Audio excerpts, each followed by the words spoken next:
Estamos de volta com o professor Antônio Carlos Xavier. No episódio anterior, falamos sobre a trajetória na agropecuária, a experiência dele com educação e sustentabilidade. Agora a gente vai mergulhar em um tema que desperta muita curiosidade: as abelhas sem ferrão. São pequenas, mas com um papel gigante no equilíbrio ecológico. Professor, como que começou esse teu interesse pelas abelhas sem ferrão? Foi uma descoberta recente ou algo que já vem de longa data, assim como a tua experiência, vivência já no campo? Essa experiência vem de longa data, né? Já na minha infância, no sítio, o meu pai já criava uma espécie de abelha sem ferrão, que é a jataí. Eu, pequeno, já acompanhava ele, olhava aquelas abelhas trabalhando. E por ser abelha sem ferrão, a gente deixa bem próximo da residência, né? Ao contrário de uma abelha com ferrão, que a gente tem que sempre deixar o máximo possível distante. E ali eu fui me encantando com aquelas abelhinhas, e eu já acompanhava ele quando ele ia capturar um enxame, eu olhava ele colher mel, e eu achava aquilo fantástico, né? E sem contar o sabor desse mel é indescritível, né? É superior, não desprezando o mel da abelha com ferrão, que é um mel de qualidade, mas ele é um mel com sabor assim muito especial.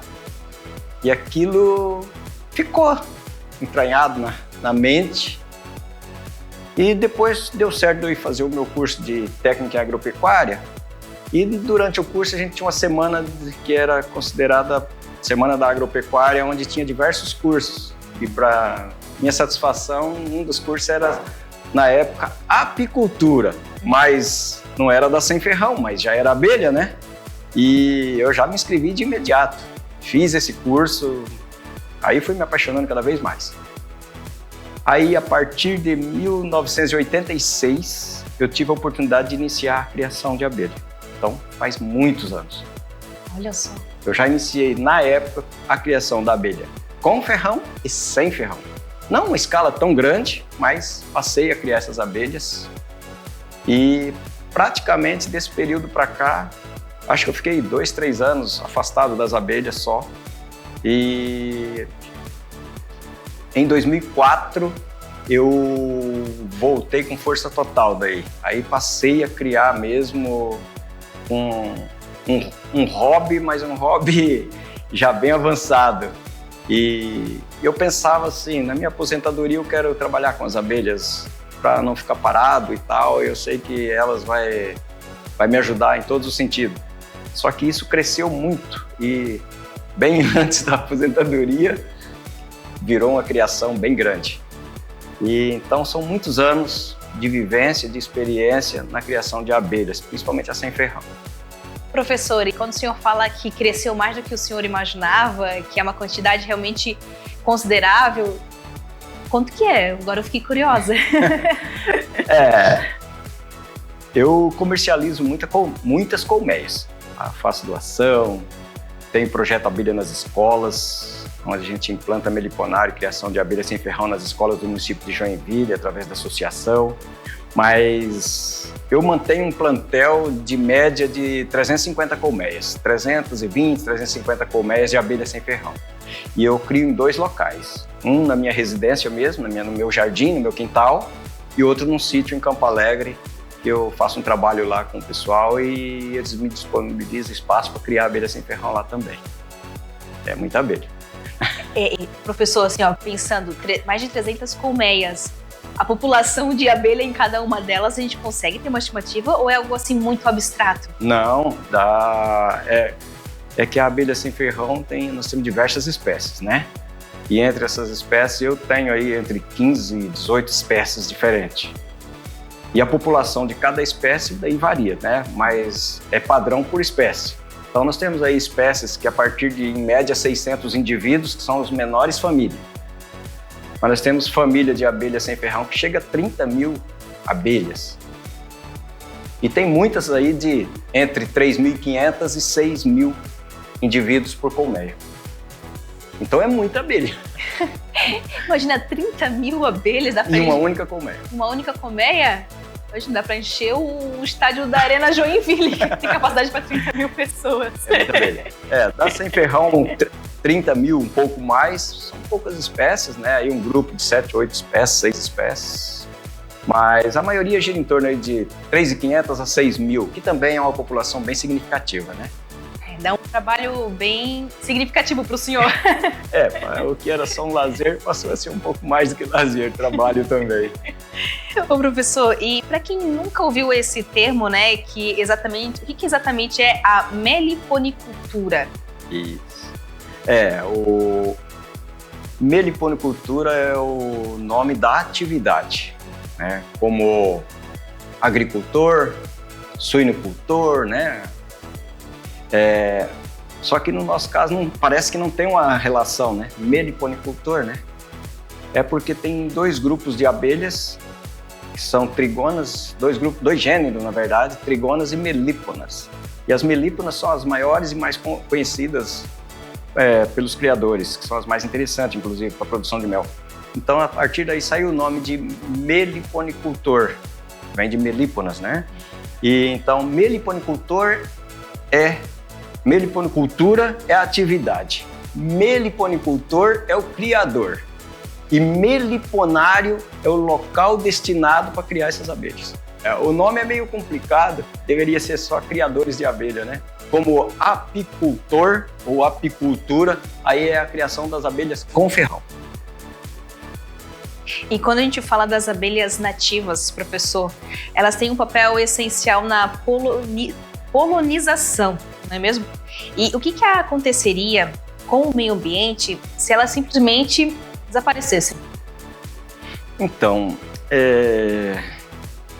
recentemente um órgão internacional elegeu as abelhas, de modo geral, tá? Abelhas, como o ser vivo mais importante do planeta. Até fiquei meio surpreso, achei que não era, seria nós.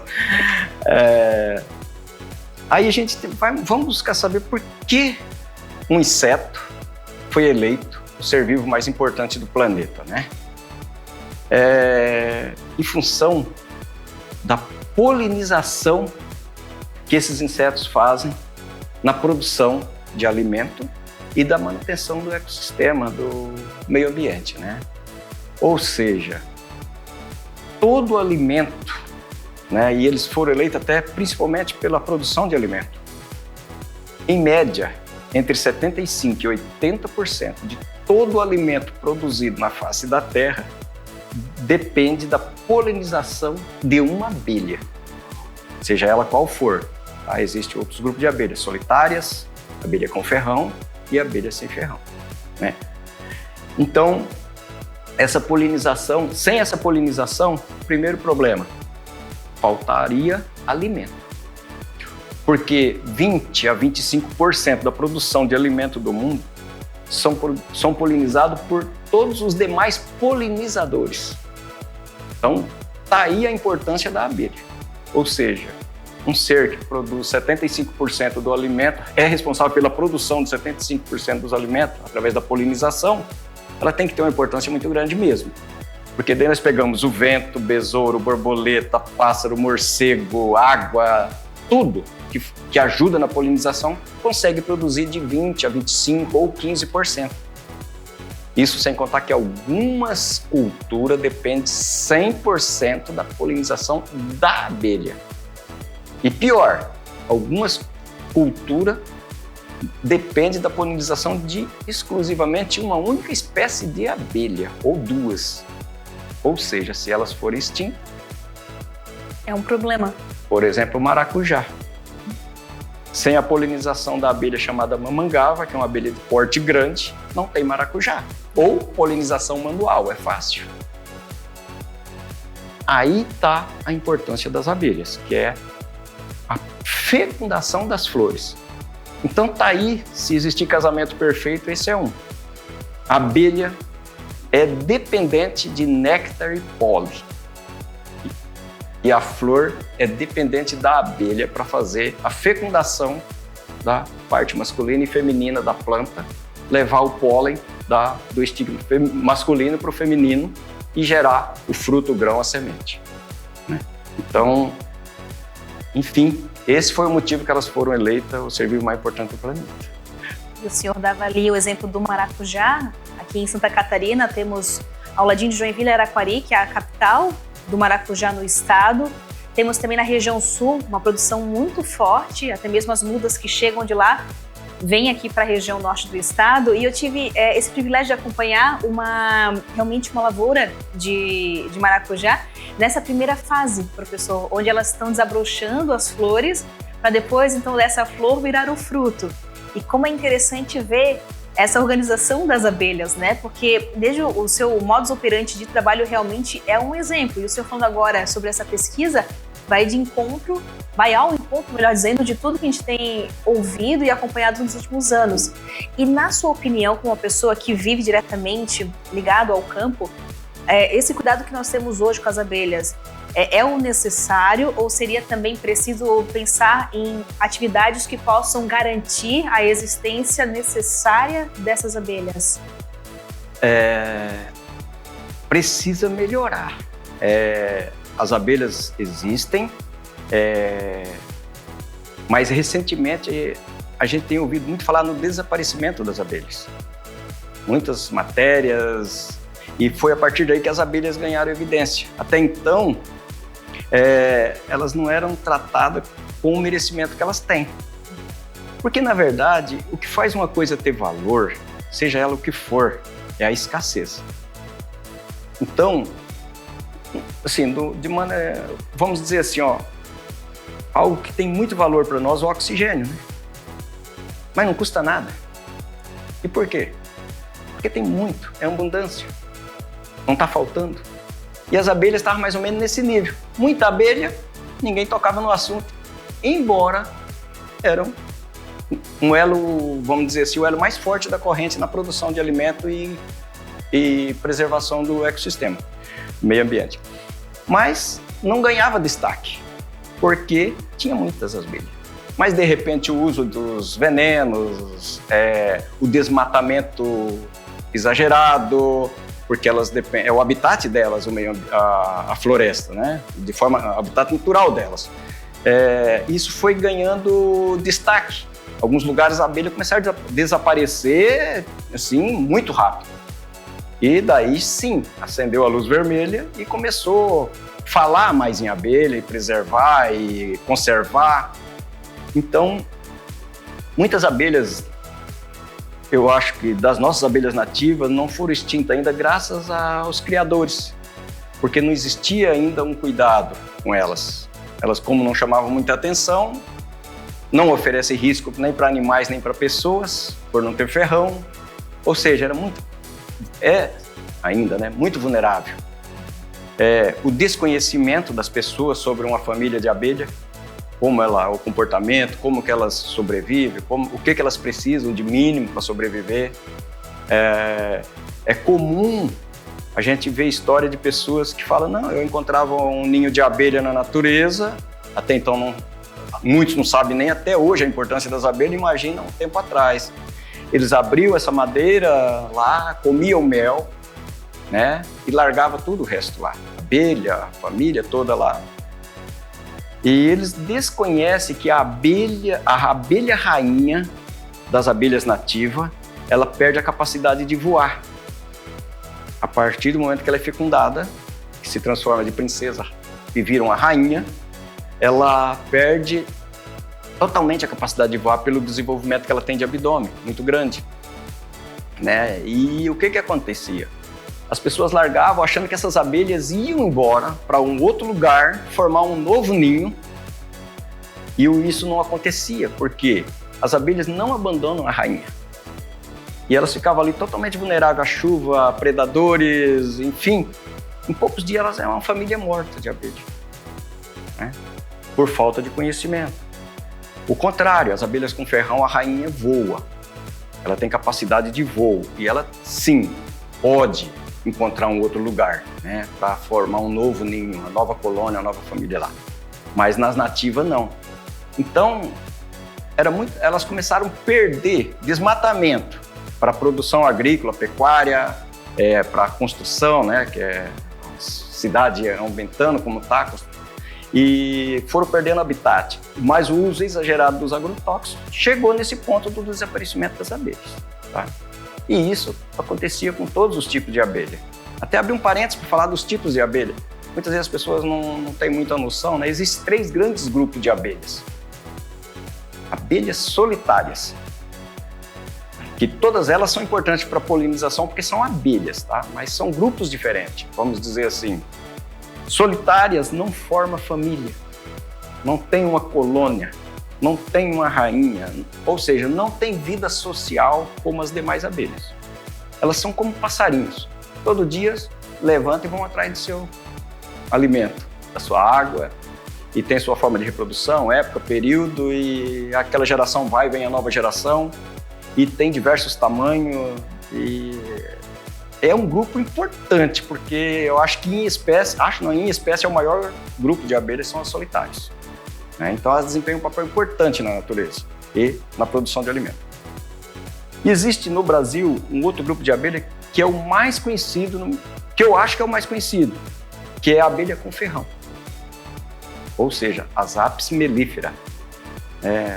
Aí sim são abelhas sociais, vivem em comunidade, família e tem uma capacidade de produção de mel muito alta, pelo tamanho da família que às vezes ultrapassa 100 mil abelhas numa colmeia. Mas tem um porém, não são abelhas brasileiras, embora são as mais conhecidas. Essas abelhas trouxeram as primeiras abelhas com ferrão da Europa pelos imigrantes. Depois, alguns professores de alguma universidade do interior de São Paulo, alguma coisa assim, trouxe as africanas da África e começou a fazer trabalho e experiência com elas e parece que escaparam, alguma coisa assim. E houve um cruzamento dessas duas abelhas, porque são espécies que se cruzam, né? A europeia e a africana, e virou o que virou, tomou conta do nosso país e de toda a América aqui, que são as abelhas com ferrão. Tá? Agora, as abelhas sem ferrão é outro grupo de abelhas sociais, tem famílias, certinho, rainha, todo certinho, a família ali, convive em sociedade, mas essas sim são as abelhas nativas do Brasil. Essas estão aqui há muito tempo, essas que nós trabalhamos aqui na escola, inclusive. Tá? Então, esses 3 grupos de abelha, todos são muito importantes, mas seria interessante as pessoas entenderem o que é uma abelha nativa e que a abelha com ferrão não é uma abelha nativa do Brasil. E como que é a reação dos alunos ao ter contato, o professor, com uma abelha? Porque ver uma colmeia de perto, ver ali como que elas se organizam, realmente pode ser algo muito curioso, porque muitos têm, claro, medo, né? Mas, principalmente o senhor que tem vasta experiência na abelha sem ferrão, como que tem esse retorno da criançada, dos alunos, dos adolescentes? Então, num primeiro momento, a abelha para eles é a abelha de ferrão, né? Num primeiro momento, a abelha não, né? Outros ainda ficam um bom período até ele entender que é uma abelha sem ferrão, né? Mas aos poucos eles não se acreditam que existe abelha sem ferrão, né? Daí pegam na mão, seguram, a gente abre colmeia, eles experimentam o mel ali na colmeia, né? Começam a ver os indivíduos da colmeia, o produto da colmeia, alimenta a colmeia quando tem necessidade, ajuda na multiplicação de família. Então isso para eles, no final, é super normal e entendem que existe a abelha sem ferrão, que eles não conheciam. E quando o senhor fala sobre alimentar a colmeia, como que isso é feito? Esporadicamente, em algumas famílias de abelha, a gente precisa fazer uma alimentação complementar, e é uma alimentação artificial. Ou seja, nós, na ausência ou na necessidade de suplementar, quando a época de baixas floradas, inverno, período muito chuvoso, uma família de abelha que nós criamos, nós cuidamos da reserva de alimento dela, nós monitoramos. E se a gente vê que essa reserva está baixando, principalmente o mel, nós entramos com a alimentação artificial, que é um xarope feito de água e açúcar cristal, muito simples, que ele é suficiente para a manutenção daquela colmeia até que volta a entrar néctar da natureza, que é o melhor para ela, né? E seria somente uma alimentação suplementar para a sobrevivência, né, da abelha. Olha que interessante, eu não sabia disso. Isso. Isso é que nós chamamos de criação racional, tá? Na natureza ela está à mercê da própria sorte, né? Porque nós sabemos que na natureza, não só as abelhas, mas todos os animais têm um índice de sobrevivência bastante baixo entre o nascimento e a vida adulta, né? Vamos dizer assim. Existem animais que 1% sobrevivem, né? E com as abelhas não é esse índice, mas não é diferente, né? E na criação racional nós fazemos duas coisas. Nós focamos alguma coisa na criação. Produzir enxames, produzir mel, produzir pólen, produzir própolis. E em função disso, nós proporcionamos a melhor qualidade de desenvolvimento dessa abelha, né? Se precisar fazer suplementação alimentar com o xarope para substituir o néctar, o mel, a gente faz. Se precisar de pólen, a gente pode fazer uma mistura de proteínas, de alguns tipos de proteína que pode ser dado para as abelhas, ou o próprio pólen de outra abelha que a gente tem, ou da própria abelha com ferrão, próprio para sem ferrão, para usar na alimentação da sem ferrão, para que o enxame desenvolva com maior rapidez, porque o importante é ter um enxame sempre forte, populoso, né? E também os tipos de colmeia que a gente usa, né? Os mais adequados possível, de tamanho conforme a espécie. Porque eu não posso ter uma espécie com poucos indivíduos numa colmeia muito grande. Ou o contrário, uma colmeia com uma família de abelha muito grande, uma colônia, numa caixa pequena. Isso não funciona. Então a criação racional é isso. E o formato das caixas, né? Nós fazemos caixa modular. A mais usada, existem outros modelos, mas a mais usada é a modular, como se fosse apartamentos. Então, conforme o tamanho da família, eu vou doando espaço. Então, menos espaço, família menor, vai crescendo e eu vou aumentando esses espaços. Então, isso é uma criação racional. Isso faz com que facilita bastante, tanto na multiplicação como na conservação dessas abelhas. E também, assim, uma coisa que é importante as pessoas saberem, que quem cria abelha nativa, ele não, no pé da letra, ele não está fazendo a preservação das abelhas.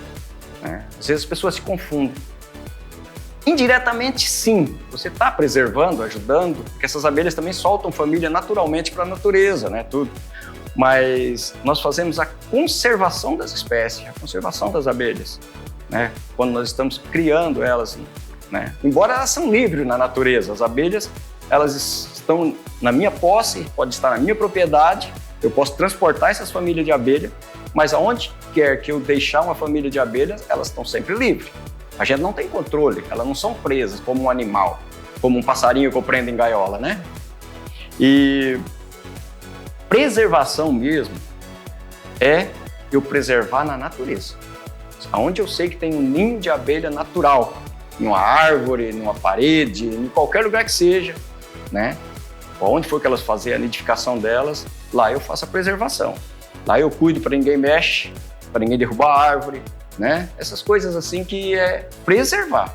E quando a gente fala sobre essa preocupação, né, professor, de manter essa que é uma personagem da nossa sociedade tão essencial, eu queria que o senhor também falasse para a gente um pouquinho sobre como que o trato com as abelhas também te transforma diariamente, porque eu acho que é um trabalho um pouco mais delicado também.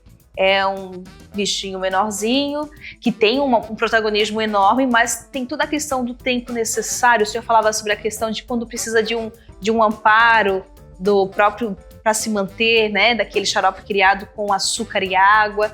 O que vai transformando na sua vida desde lá atrás, há quase 30 anos, com o seu primeiro contato com elas?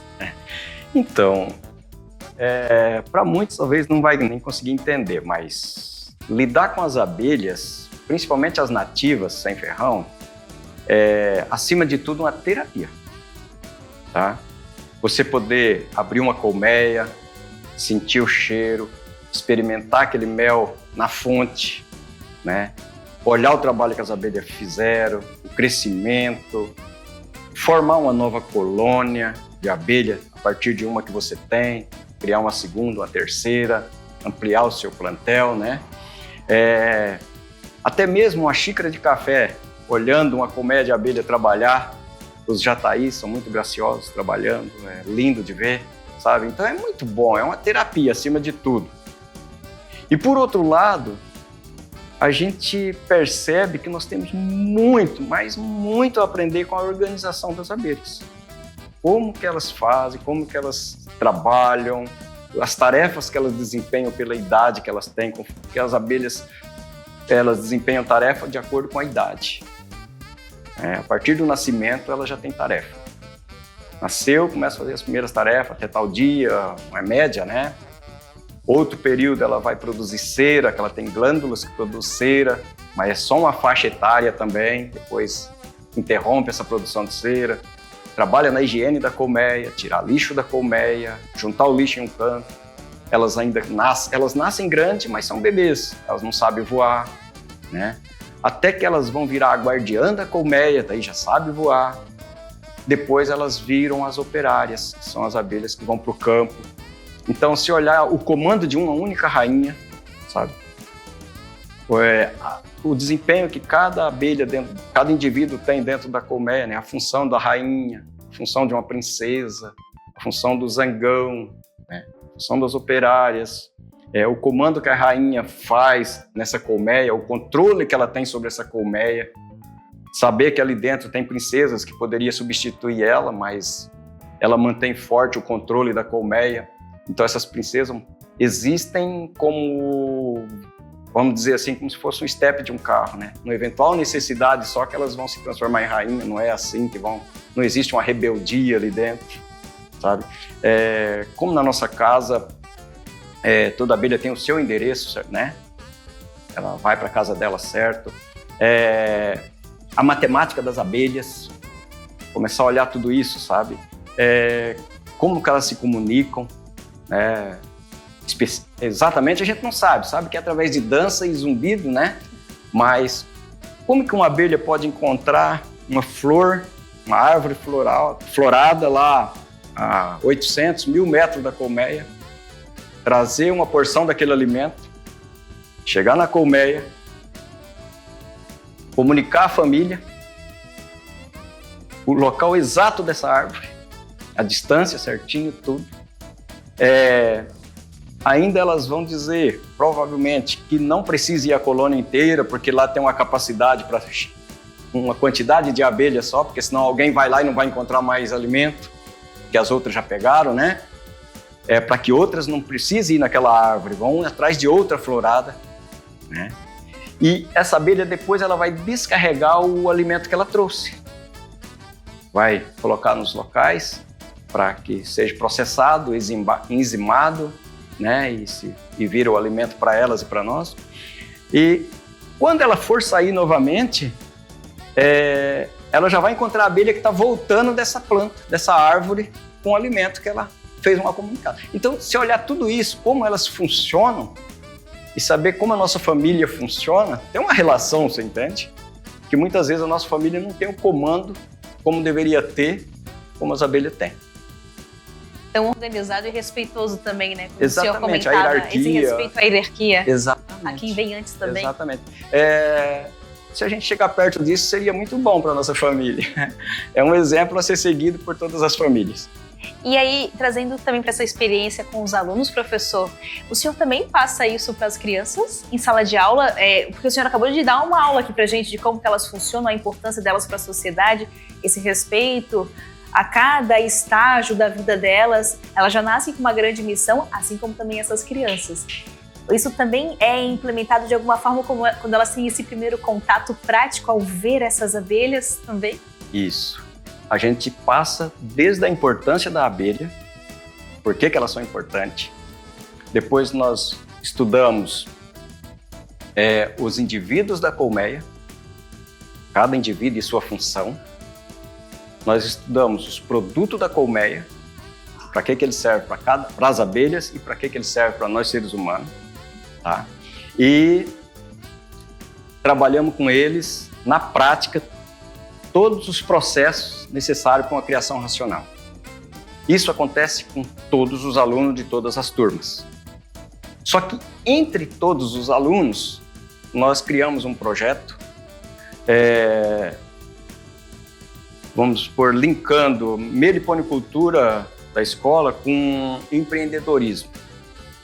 Então aí a gente explica para eles como desenvolver uma criação de abelha e a gente vai doar esse ano para 25 alunos uma colmeia com abelha, uma colmeia vazia no mesmo padrão para que ele possa iniciar uma criação e uma porção de cera que ajuda no início de uma criação. Então esse kit a gente conseguiu ajuda de apoiadores e como se trata de um projeto, não é obrigatório, é opção. Então, na verdade, quando ultrapassa essa quantidade que a gente conseguiu de 25, a gente faz sorteio entre os que optaram por ter. Então, são 25 pessoas que vai receber e iniciar uma criação na sua casa. E eles recebem, além de toda essa orientação geral, uma orientação à parte para que eles aprimorem os manejos da colmeia e que ele possa, a partir da hora que ele sair da escola, enquanto ele está na escola, ele vai ter o apoio aqui, né? Porque todos os anos nós trabalhamos esse tema, mas a hora que ele deixa de frequentar o projeto no último ano dele, aí ele vai estar também num grupo de WhatsApp que a gente vai estar ajudando e ele pode só ter uma criação e a gente explica ele desenvolver essa criação, produzir colmeias vazias ou comprar colmeias vazias, como se não tem o recurso, como gerar o recurso com uma única colmeia para comprar outras colmeias vazias, até que ele atinja um número de matrizes desejado, que seja 5, 6, 10 ou 15, e a partir daí o que ele pode produzir de colmeias por ano, né? E vamos jogando isso em planilha, integramos com outras trilhas e levantamos o custo de tudo isso e o que ele pode obter de lucro mensal vendendo colmeias de abelha depois para a população de modo geral. E a gente também apoia nas vendas e tem muita procura, muita demanda dessas colmeias de abelha. Tá? Então eles aprendem tudo isso, todo o manejo e aprendem ainda a desenvolver uma criação na sua residência. É o ciclo completo mais uma vez. Mais uma vez. E agora a gente já aprendeu tanto, né, sobre a sua experiência com as abelhas, essa troca de informações com as crianças que ficaram surpreendidas em ver uma abelha sem ferrão. A gente vai passando para o próximo bloco, que a gente vai focar sobre comunidade, educação e também cooperação, que é um outro âmbito também que o senhor atua como vice-presidente da Apiville e membro da Ebremel. Como que é trabalhar em rede com outras pessoas que compartilham, professor, dessa mesma paixão? É bacana. É bacana e necessário, né? É bom, é importante e necessário que se forme um grupo de criadores, porque existe as necessidades da atividade, trocas de experiência, porque não é uma coisa assim como, vamos dizer assim, mexer com abelha não é como só uma matemática, 1 mais 1 é 2, sabe? Mexer com abelha, eu posso fazer um tipo de manejo, você pode fazer um manejo diferente para a mesma coisa e os dois funcionar, ou um funcionar, outro não, um funciona melhor. Enfim, essa troca de experiência entre criadores. E a gente só vai conseguir isso estando unido em associações, né? Quando a gente faz parte de uma associação, um dos grandes benefícios é esse, estar em contato com outros criadores, onde a gente pode também trocar experiência, a gente pode trocar material genético com mais facilidade, porque como nós multiplicamos colmeias, às vezes eu preciso modificar genéticas, né? Não ficar só multiplicando uma família. Isso não é correto, né? Então eu tenho que trazer genéticas de fora, de outras famílias de abelha, para a minha criação. Isso também mando da minha criação para outros criadores, né? E outra coisa muito importante também você estar unido em grupo é cuidar da legislação. A abelha sem ferrão é nativa do Brasil, o contrário da com ferrão, que é exótica. Então a exigência para criar essas abelhas não são a mesma. Embora é bastante light, mas a gente tem uma legislação ainda muito deficitária. Não existe uma lei que regulamenta a criação de abelha com ferrão, sem ferrão, desculpa. E existe apenas uma resolução do CONAMA. Então, resolução, ela tem a força de lei, vamos dizer assim, é o que está valendo. Porém, ela não é uma lei. Aí todo estado pode estar criando uma lei diferente, porque não existe a lei federal. Então, além da associação Apiville, que é onde a gente faz parte aqui no município de Joinville, que é a Associação dos Apicultores e Meliponicultores de Joinville, tá? Que eu faço parte da gestão. Há 2 anos atrás, nós fundamos a Abremel, que é a Associação Brasileira de Entidade de Meliponicultura. Então, onde as associações que trabalham abelha sem ferrão se faz a filiação nessa Abremel. E ali a gente trabalha os temas de forma geral, né? E um dos temas que a gente atua fortemente é tentando pressionar e ajudar na criação de uma lei federal que regulamente essa criação e que traga mais transparência para os criadores de todo o Brasil, onde ele pode ter certeza do que ele está fazendo, se está certo ou está errado. Muitas vezes hoje está fazendo sem muita certeza. Ou eu posso estar criando legalmente aqui em Santa Catarina, dentro do que diz a lei de Santa Catarina, que existe uma lei de Santa Catarina que me permite criar isso ou aquilo. Posso criar quantas colmeias eu queira criar aqui dentro. Posso criar qualquer abelha que eu queira, mas talvez o estado do Paraná já não é igual. Então, se eu preciso transportar alguma coisa, mesmo documentado, eu tenho que tomar muito cuidado com isso. A resolução do CONAMA diz que eu posso criar livremente, sem nenhum registro no órgão federal, até 49 colmeias. Limitado. Já a nossa lei de Santa Catarina não existe esse limite. Então, se criar uma lei federal, aí vale para todos igualmente. E o Estado só poderia criar uma lei onde ele apertaria isso, fosse mais rigoroso, mas nunca mais beneficiar mais, né?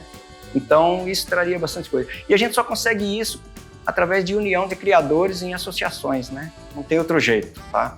E também, tudo que você vai buscar para essa atividade, para os criadores, quando você vai sozinho é uma coisa. Você não consegue ajuda, não consegue apoio, não consegue um curso, não consegue isso, um apoio, né, de órgãos públicos.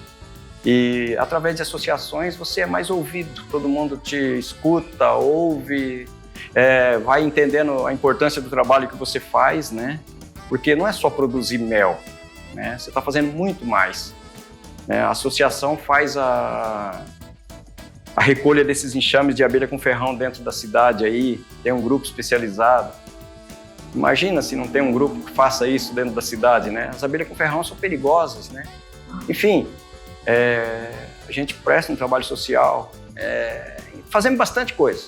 No entanto, nós não somos poder público, nós somos particulares, nós fazemos com nossas forças, com nossos custos, com nosso trabalho, né? Então, a importância de estar em associação é isso aí, fazer compra coletiva para associados, isso tudo traz benefício, né? Melhora custo e se reflete também em custo para a hora de vender produto para a população. Ô professor, e quando a gente fala sobre essa produção de abelhas, esse cultivo, né? O senhor trazia o seu exemplo, sua vivência que aprendeu com o pai. É assim? As pessoas podem, por conta própria, iniciar? Ou é, assim, de repente, indicado algum tipo de conhecimento prévio antes de fazer essa manutenção, se envolver nessa área? Isso. Esse, inclusive, é um dos trabalhos que a associação faz, tá? A gente reúne uma vez por mês o grupo da Sem Ferrão para transmitir conhecimento para iniciantes. Esse foi sempre o nosso foco desse grupo. Qualquer iniciante pode participar, não é obrigatório filiar, nada disso. A gente tem o interesse que essa pessoa adquira conhecimento, porque o conhecimento é importante para iniciar uma criação. Um básico de informação você tem que correr atrás, tá?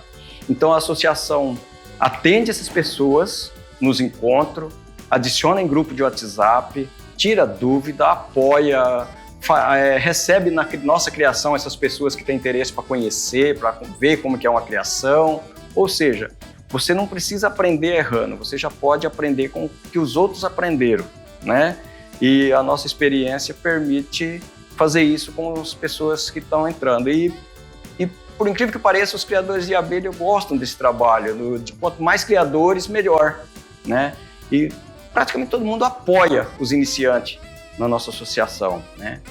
E a gente faz um outro trabalho de divulgação, porque a divulgação é a chave não do negócio, mas a chave para divulgar as abelhas sem ferrão é divulgando a existência delas.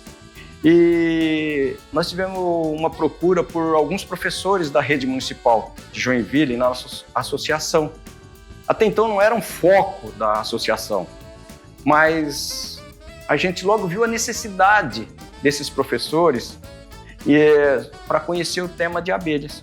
Como eu falei, a mídia começou a falar de abelha, os alunos inclusive a primeira escola, o primeiro CI que a gente colocou, abelha aqui em Joinville, os professores começaram a estudar sobre os insetos que eles encontravam no pátio da escola, do CI.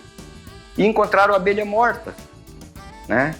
E daí as crianças são curiosas, querem saber. E eles começaram a pesquisar para tentar dar respostas para essas crianças. E nessas pesquisas eles encontraram o grupo AME Joinville, que seria na época a Associação dos Meliponicultores de Joinville. E eles foram no nosso encontro e se demonstraram interessados e gostaram do que viram. E a gente levou a abelha para essa escola. Doamos colmeias de abelha e ajudamos no que fosse possível, mas de forma não como um projeto escrito, mas demos um apoio lá. E foi um sucesso. Inclusive, no primeiro ano de criação dessa abelha, eles ganharam o prêmio Embraco de Ecologia. Ganharam um valor, eles investiram na criação esse valor, e isso foi chamando a atenção das outras escolas, e daí nós escrevemos um projeto, Abelha nas Escolas, bem regulamentado, onde a gente também é por opção, como é o projeto de empreendedorismo aqui da escola, a adesão. Fizemos parceria com a Secretaria de Educação do município para a implantação de meliponários nas escolas, com 4 colmeias em cada escola que tivesse interesse. E a lista de procura foi grande, a gente não consegue atender. Mas nós estamos conseguindo, através de apoio de patrocinadores, 10, 12 escolas por ano. Então nós já atingimos 48 escolas do município, escolas e CIs, que nós implantamos criação de abelha. E a gente faz a implantação, faz o treinamento e o acompanhamento por 1 ano, até que esse projeto ganhe vida própria na escola.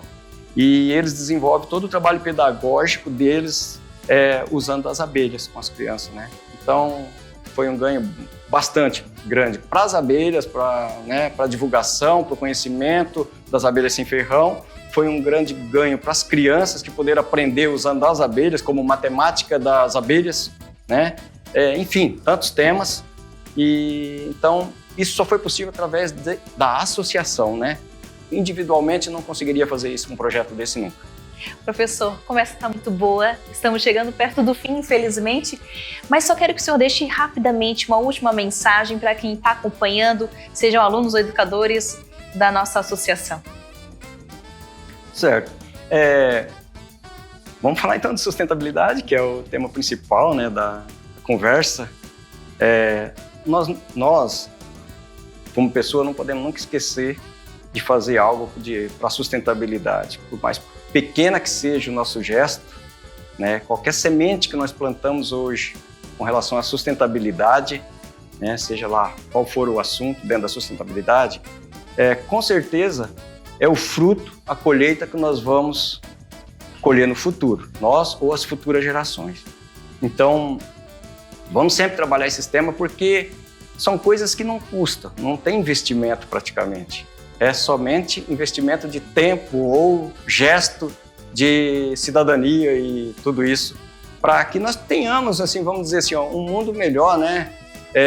O futuro, e que nós possamos daqui 50 anos, os jovens de hoje, daqui 50, 60 anos, estar entregando um planeta muito melhor do que está hoje, para as futuras gerações. É isso aí. Muito obrigado pela oportunidade. A gente que agradece, professor. Foi uma conversa muito inspiradora, muito rica. Agradeço pelo seu tempo, por partilhar tanto conhecimento. Tenho certeza que a partir desse bate-papo a gente consegue ter uma noção melhor do papel de cada um de nós para a construção de um mundo ainda melhor. Até o próximo episódio.